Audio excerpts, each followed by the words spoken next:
Bismillahirrahmanirrahim. Assalamualaikum warahmatullahi wabarakatuh. Selamat pagi, selamat siang, selamat sore, dan selamat malam untuk kamu yang lagi dengerin podcast ini. Selamat datang, saya Salwa Salsabila. Di sini akan membahas tentang indikator produk domestik bruto syariah sebagai alat ukur pengembangan ekonomi dan keuangan syariah. Indonesia sebagai negara dengan populasi muslim terbesar di dunia dan juga ekonomi terbesar di antara negara-negara OKI memiliki potensi besar dalam pengembangan ekonomi dan keuangan syariah. Namun, berbagai indikator pengukuran kinerja ekonomi dan juga keuangan syariah yang tersedia saat ini belum disusun berdasarkan standar internasional yang berlaku, khususnya indikator produk domestik bruto atau yang kita kenal sebagai PDB. Hal ini menyebabkan perkembangan dan kontribusi ekonomi dan juga keuangan syariah bagi perekonomian nasional belum dapat diukur secara optimal. Dalam beberapa tahun terakhir, telah muncul sejumlah indikator yang ditujukan untuk mengukur kondisi ekosistem ekonomi dan keuangan syariah, antara lain Global Islamic Economy Indicator atau GIEI, Global Muslim Travel Index atau GMTI, dan Islamic Financial Development Indicator atau IFDI.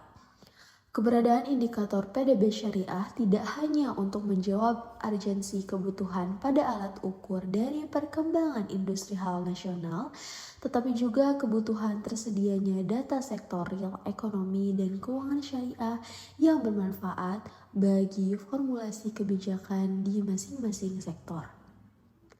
Kajian ini menjadi satu topik yang sejauh ini belum pernah dilakukan dalam Khazanah Ekonomi dan Keuangan Syariah.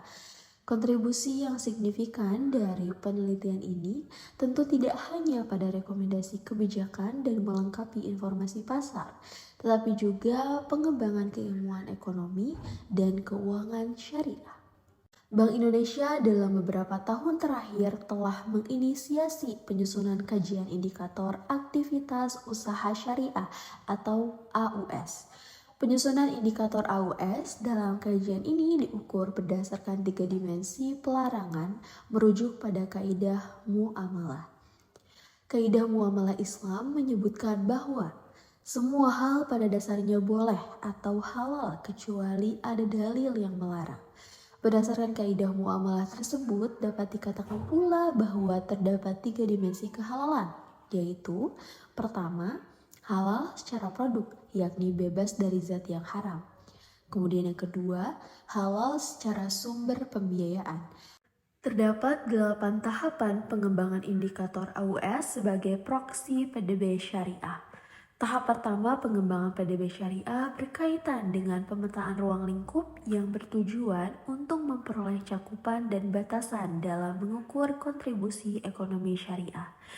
Tahap kedua terkait dengan penentuan klaster yang menjadi komponen indikator PDB syariah.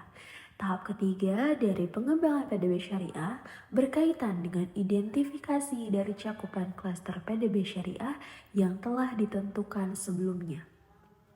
Terdapat 2 klasifikasi baku yang relevan untuk penyusunan PDB syariah. Klasifikasi baku Lapangan Usaha Indonesia atau KBLI 2020 dan klasifikasi baku Komoditi Indonesia atau KBKI tahun 2015. Tahapan keempat melibatkan koordinasi bersama terkait untuk memastikan ketersediaan data pendukung.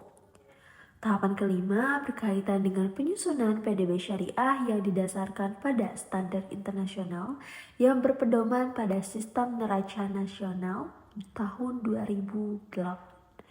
Pada tahapan keenam, dilakukan analisis statistik terhadap indikator PDB syariah. Tahapan ketujuh mencakup proses diseminasi dan publikasi indikator PDB syariah yang bertujuan untuk meningkatkan kesadaran dan pemahaman yang lebih luas mengenai ekonomi syariah di Indonesia, kepada pemangku kepentingan.